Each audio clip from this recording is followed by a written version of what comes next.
Bonsoir à toutes et à tous, bonsoir au dernier arrivé.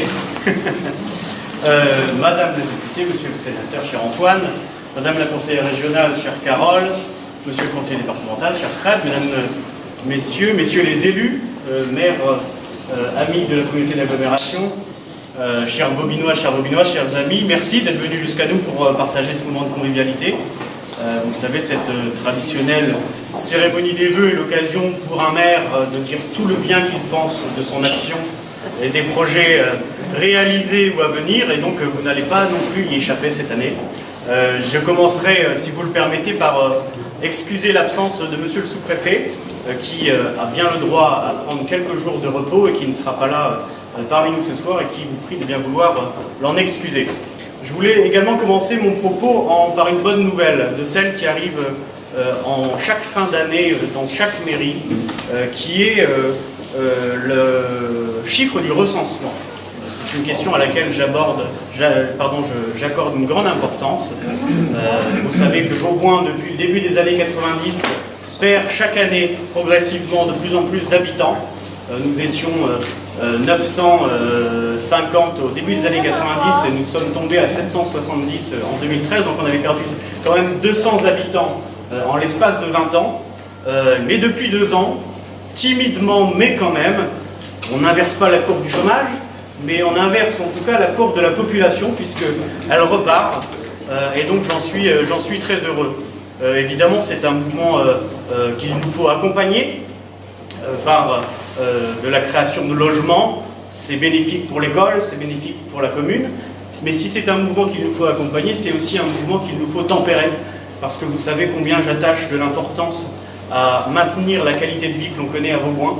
C'est une commune, on assume le terme rural, et on souhaite qu'elle le reste, qu'elle conserve son identité dans un territoire, oui à son développement, mais effectivement à un développement tempéré. Je vais axer mon propos ensuite sur 3 sujets principaux qui nous préoccupent, mon équipe et moi-même, depuis 2014 et qui nous préoccupera encore durant les 3 années qu'il nous reste de ce mandat. Le premier sujet, c'est évidemment celui de la sécurité. La sécurité, ça passe d'abord par la lutte contre les cambriolages. Malheureusement, on a à déplorer depuis le début de la saison, si vous me permettez l'expression, 5 cambriolages à Vauboin, donc depuis la fin du mois de septembre. Il est à craindre que d'autres méfaits soient commis. Et c'est pour cela que nous avons, cette année, concrétisé le dispositif de participation citoyenne que l'on a appelé Vaubynois solidaire. Vous en avez tous reçu l'explication dans vos boîtes aux lettres.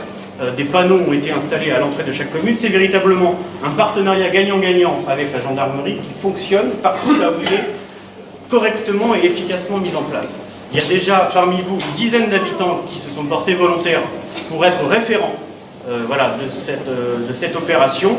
J'invite vraiment le plus grand nombre d'entre vous, si vous le souhaitez, à participer à cette opération, parce que c'est véritablement avec un maillage sur toute la commune que nous parviendrons à faire en sorte que les cambriolages disparaissent de la commune. C'est vrai, la gendarmerie le sait, et elle nous le dit, Vauboin, on est une commune très attirante, puisqu'on est au carrefour de la Nationale 2 et de la 31, et que donc les points de fuite sont très rapides. Et donc c'est à nous, ici en local, de trouver les solutions pour faire en sorte que les délinquants, alors c'est peut-être un peu égoïste, pardonnez-moi mesdames et messieurs les maires qui sont parmi vous, mais aillent dans d'autres communes. Tu partages. On partage, c'est la solidarité. La solidarité communautaire, ça marche aussi pour ça. Non, je plaisante bien évidemment. Le deuxième sujet en matière de sécurité, c'est aussi la sécurité routière. Et dans ce domaine, il est un sujet plus que d'autres qui nous préoccupe, c'est le sujet de la D913. C'est la rue principale de notre commune qui permet de rejoindre depuis la Nationale 2, la RN 31 et la départementale numéro 1. Et donc c'est vrai qu'on a énormément de problèmes avec cette route. D'abord un problème de sécurité, dû à sa sinuosité dans sa partie hors agglomération, mais également elle est fréquentée par un nombre de véhicules absolument exponentiel, et y compris avec des vitesses excessives.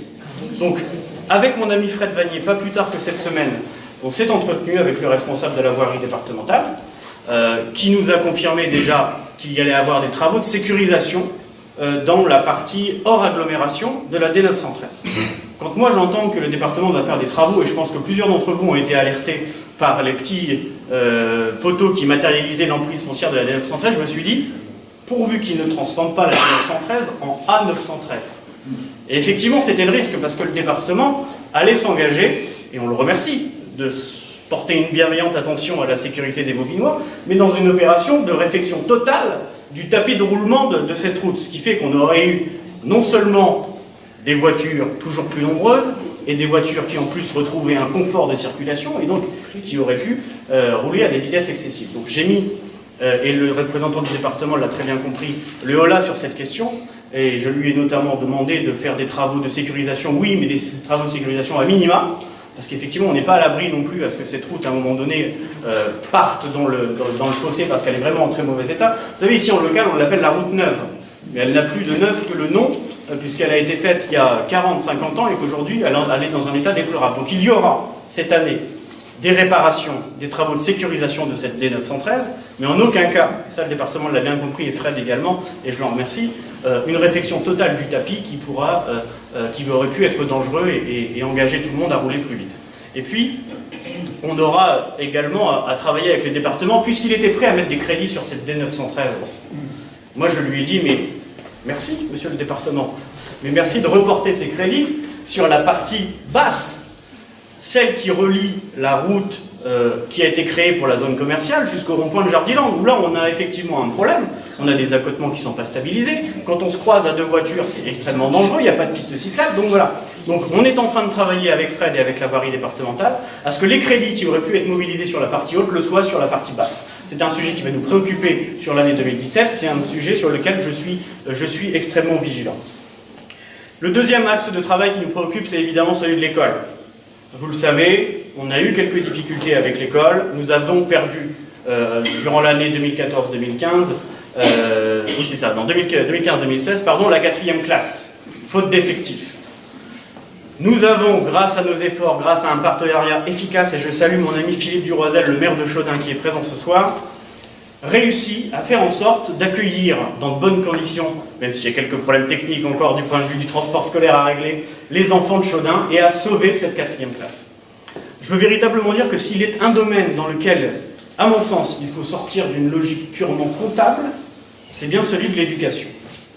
Les écoles rurales ont un avenir, j'en suis persuadé. Le président de la République, lorsqu'il était venu à Pouilly-sur-Serre à la rentrée 2015, avait réaffirmé cet engagement. Et donc nous allons être, mes élus et moi-même, très vigilants à ce que l'école de Vauboin perdure, parce qu'on est vraiment persuadé qu'elle a un intérêt pour les enfants, dans un cadre privilégié, avec une équipe pédagogique compétente, et on a envie que cette école elle vive. Pour cette école elle vive, on va donc engager une opération de travaux, à nouveau cette année. On avait rénové le bâtiment annexe de l'école en 2013. En 2017, on va s'occuper du bâtiment principal. Et puis, surtout, on va faire en sorte d'accompagner encore et toujours les projets portés par les enseignants, parce que c'est eux qui aussi tirent l'école vers le haut. Et si véritablement la commune et la collectivité suit l'équipe pédagogique, on a bon espoir que l'école de Vauboin dure encore très longtemps. Je ne veux pas être le maire qui verra l'école de Vauboin fermer ses portes. Comptez sur moi, on se battra et on fera ce qu'il faut.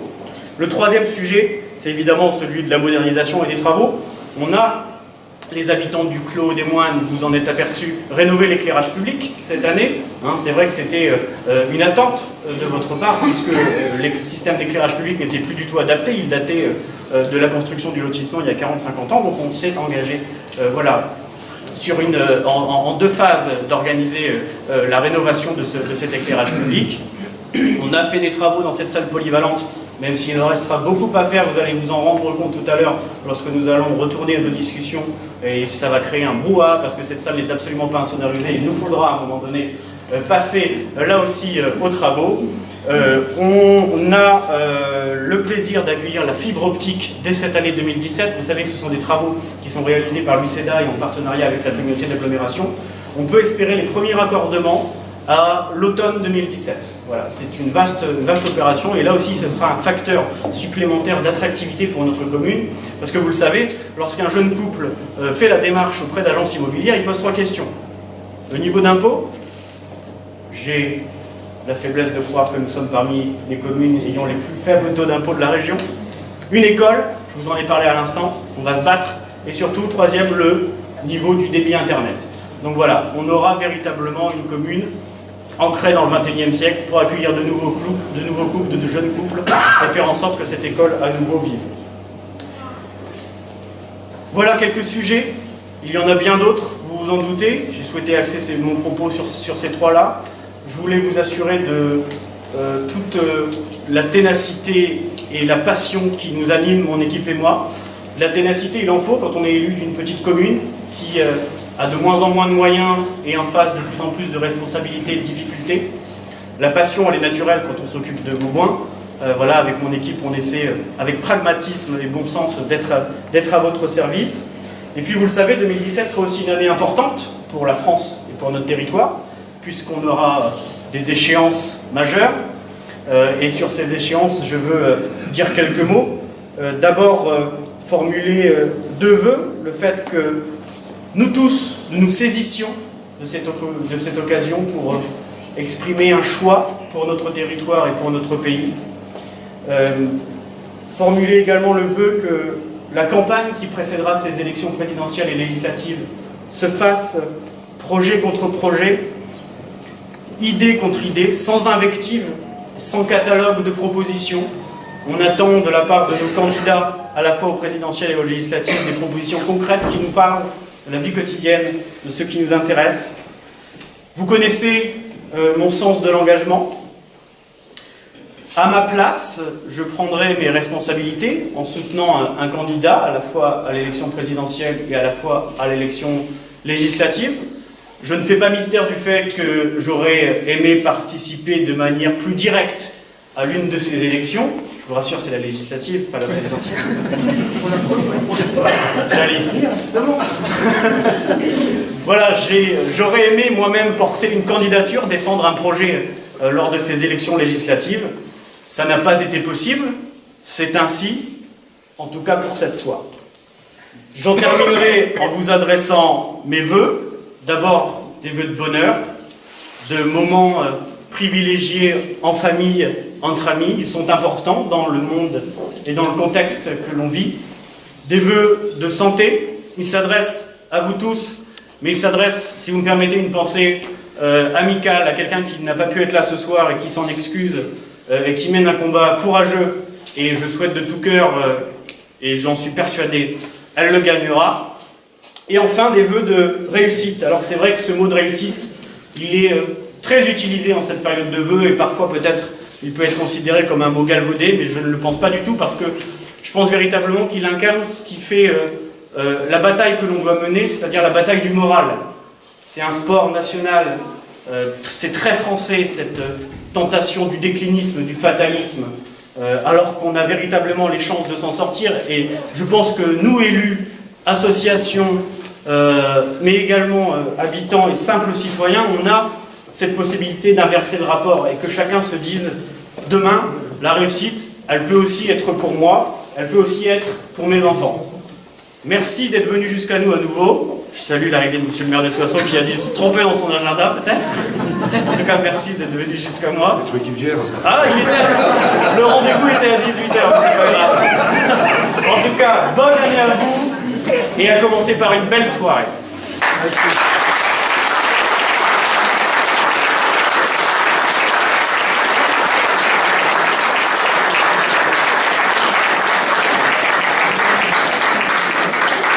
Alors nous avons la chance, vous l'avez vu, d'avoir plusieurs invités, personnalités, et je souhaite bien évidemment leur céder la parole. Est-ce qu'on peut faire une petite entorse au protocole, Madame la députée? Je sais que vous devez je vous en serai reconnaissant. Voilà. Et donc vous commencez par vous laisser la parole pour vous permettre ensuite d'aller à une autre cérémonie de vote. Loin d'ici. Loin d'ici, voilà. Merci beaucoup. Monsieur le maire, monsieur le sénateur, messieurs et mesdames, peut-être les maires et adjoints et élus municipaux, mesdames et messieurs représentants des associations et tout simplement, chers Vaubuinois et Vaubuinoises. C'est pour ça qu'il faut dire. Bien, je suis très heureuse de me trouver dans cette belle commune que vous avez qualifiée, monsieur le maire, de commune rurale. Alors, je me suis un peu interrogée parce que j'ai 100 circonscriptions dans ma circonscription de député, dont en majorité sont des communes rurales. Vous n'avez pas exactement le profil de la commune rurale que j'ai dans ma circonscription.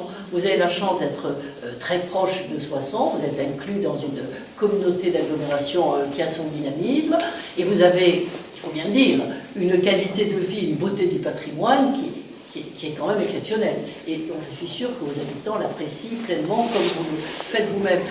En plus, vous bénéficiez quand même de services publics, me semble-t-il, suffisants, sous réserve que vous disiez le contraire, grâce précisément à la communauté d'agglomération et grâce plus largement à votre situation. Alors, ça ne veut pas dire que votre commune, par sa taille, n'a pas des problèmes, mais j'en perçois peut-être un qui est à la fois positif et négatif. C'est la situation de Vauboin, si près de la Nationale 2, si près de Soissons, enfin du cœur de la communauté d'agglomération, dans la perspective du Grand Paris. Parce que le Grand Paris, en réalité, c'est demain. C'est demain. Les travaux sont pratiquement lancés et nous allons nous trouver maintenant dans une forme sans doute d'aspiration de certains territoires. Nous avons la grande région, ça c'est une chose, mais nous allons avoir demain le Grand Paris et l'aspiration sera certainement beaucoup plus forte. Alors, on se dit tout de suite que ça valorise des communes comme la vôtre et notamment ça valorise le patrimoine. C'est ce que me disait le responsable de Volkswagen il y a quelques temps, il y a déjà plus d'un an, il me disait mais tout ça est excellent pour le sud de l'Aisne, jusqu'au Soissonnais compris, parce que l'Oise voit son foncier monter tout de même, c'est pas comparable, globalement bien sûr, je parle pas de la commune, le foncier entre l'Oise et l'Aisne, et donc il faut se mettre dans cette perspective que le sud de l'Aisne doit pouvoir regarder le Grand Paris comme une chance. Mais il ne faut pas non plus que le Grand Paris conduise à des achats excessifs, voilà. Et puis aussi peut-être à des allées et venues telles que le gonflement de la commune ne respecterait peut-être plus l'équilibre que vous pouvez souhaiter, je n'en sais rien, mais dont j'imagine que vous pouvez le souhaiter, entre quand même la qualité de la vie, la qualité du patrimoine, et puis l'accroissement, que vous avez d'ailleurs salué, mais pour l'instant il est restreint, restreint de la commune. Alors ça pose aussi la question de la Nationale 2, donc vous serez peut-être étonné que je ne dise pas un mot. J'ai d'ailleurs un rendez-vous téléphonique mardi avec les services de secrétariat au transport qui doivent me confirmer l'inscription des crédits, puisque vous savez que ça se passe dans le contrat de plan État-région.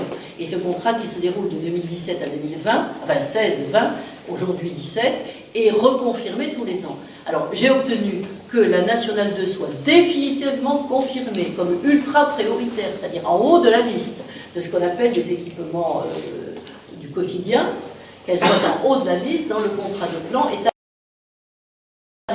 Mais il faut quand même surveiller tous les ans que l'inscription des crédits se fait bien. Et ça, il faut le regarder auprès des services. Parce que quand on les connaît un peu, ma carrière m'a poussé à bien les connaître, l'expérience montre qu'il faut suivre. Il faut suivre, il faut être là. Il faut toujours mettre un petit peu l'aiguille. Donc on me confirmera plus que probablement, mais on va me donner toutes les précisions sur les travaux envisagés et surtout sur le calendrier des travaux pour l'année qui vient. Alors je dis cela parce que vraiment la Nationale 2 est quand même un très beau sujet pour cette commune. J'en ajoute peut-être un, c'est le sujet des ronds-points. Moi, si j'étais Vaubunois ou Vaubunoise, je regrette de ne pas l'être d'ailleurs. Ça serait peut-être si j'étais Vaubunoise, moi, personnellement, les ronds-points qui, monsieur le maire de Soissons, bloquent l'entrée, je sais que vous êtes sensible aussi à la question, bloquent l'entrée vers vous accueillir en touriste. Voilà, mais surtout à certains moments qui sont les heures de travail ou de course le samedi, les ronds-points vers l'accès à votre ville ne sont pas un cadeau. Et les concepteurs de la Nationale 2 n'ont pas vu tout à fait cela, de même qu'ils n'avaient pas vu les problèmes de Villeneuve, qui sont maintenant en voie de règlement. C'est un sujet dont je pense qu'il doit vous toucher quand même dans la vie quotidienne. Je n'ai pas la solution, c'est pas non plus à moi de la voir, mais je suis prête à appuyer si le problème est posé vis-à-vis du département et également de l'État. Voilà, je ne veux pas être trop longue. Vous êtes une commune heureuse, je pense. Enfin, c'est le sentiment qu'a donné le brouhaha, même si l'insonorisation y est pour quelque chose, et ajouter un côté à la fois plus festif encore à ce brouhaha. Donc, un mot quand même, vous ne comprendriez pas que je ne le disais pas, parce que vous avez fait une ouverture en ce sens sur les échéances qui nous attendent. Moi, ce que je crois, je parle franchement, je n'appartiens à aucun grand parti, mais évidemment, même quand on a dit ça, c'est vrai qu'on se raccorde à un parti pour avoir une voix à l'Assemblée. Sinon, on n'a pas de voix. Mais je me considère comme entièrement libre, et de mes choix et de mes votes. Je considère que c'est dans l'intérêt général qu'il faut travailler. Il y a un territoire, moi je ne demande qu'une chose, c'est à travailler en lien étroit avec les élus locaux, parce que je crois aux Soissonnais. Quand je suis arrivée, on m'a dit que le Soissonnais a perdu 40% d'emplois industriels en 10 ans. 2001-2011, il y a eu la crise entre-temps, qui n'a pas arrangé les choses, mais qui s'est produite sur un fond d'abandon de l'industrie qui est une vieille histoire dans notre pays. Très vieille histoire même, on pourrait la faire remonter très haut. Et donc j'ai beaucoup travaillé pour qu'il y ait ce plan d'accompagnement des mutations économiques du Soissonnais qu'on appelle le PAMS, le Soissonnais, enfin, que j'appelle le PAMS, j'aime bien les sigles lorsqu'ils sont un côté frais, si je puis dire. Et ce plan permet quand même qu'il y ait un fléchage particulier pour les besoins du Soissonnais. J'ai cité le cas de la RN2, c'est pour ça que la RN2 a été fléchée comme ultra prioritaire. J'ai aussi obtenu dans ce cadre que les aides publiques soient revenues dans le Soissonnais. Parce qu'elles étaient... Vous savez que l'Europe interdit de donner des aides publiques lorsqu'une entreprise vient s'installer, bon. Sauf, il y a toujours un sauf les zones dérogatoires qui sont assez nombreuses. Or, quand je suis arrivée, j'ai constaté qu'il y avait ces zones dérogatoires où on peut donner des aides publiques du côté de Compiègne, il n'y en avait pas du côté de Soissons. Je trouvais que ce n'était pas tout à fait normal quand même. Donc, toujours dans le cadre de ce plan d'accompagnement des mutations du Soissonnais, nous avons maintenant, il faut quand même le savoir, un décret qui est paru en 2014 qui permet sur les années qui viennent de flécher les aides publiques. Je le dis parce qu'il y a peut-être ici des gens à qui cela peut également donner des idées. Voilà, donc travailler pour le territoire, voilà ce que je crois, ce qui je crois peut tous nous réunir. Après, on ne va pas faire d'angélisme. Une campagne présidentielle et même législative, c'est un combat. C'est un combat dans lequel il faut souvent faire des choix tranchés qui ne correspondent peut-être pas dans leur totalité à ce que chacun d'entre nous aurait voulu. Mais je considère qu'il serait hypocrite et malsain de ne pas dire exactement quel choix on fait. Donc je dirais, j'ai déjà dit d'ailleurs plus ou moins, les choix que je fais, mais je verrai ce qui se profile lorsque les candidats, les vrais candidats, seront vraiment désignés, et je ne le ferai qu'en conscience, et soyez-en sûrs en tout cas, dans l'intérêt de ce territoire tel que je le conçois, c'est-à-dire quand même, d'abord, avant tout, par la prospérité économique dont je crois tout découle. Voilà. Alors, à la suite de ces propos quelque peu graves, je vous souhaite à tous une excellente année, personnelle, collective, familiale, dans cette commune dont j'ai salué le charme et la beauté, et qu'elle soit pour vous une source de réconfort pour ceux qui en ont besoin, un maintien de la santé pour ceux pour qui le problème peut se poser, et aussi une source de ces joies nouvelles qu'on n'attend pas toujours, mais qui sont quand même souvent le piment de la vie. Merci beaucoup.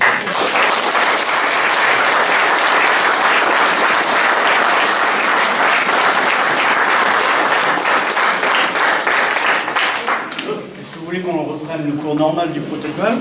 Auquel cas, je laisse la parole à mon ami Fred Vanier. Et vous ne trouvez pas grossière si je vous quitte à ce stade, je suis vraiment obligée d'aller au nord de... Merci.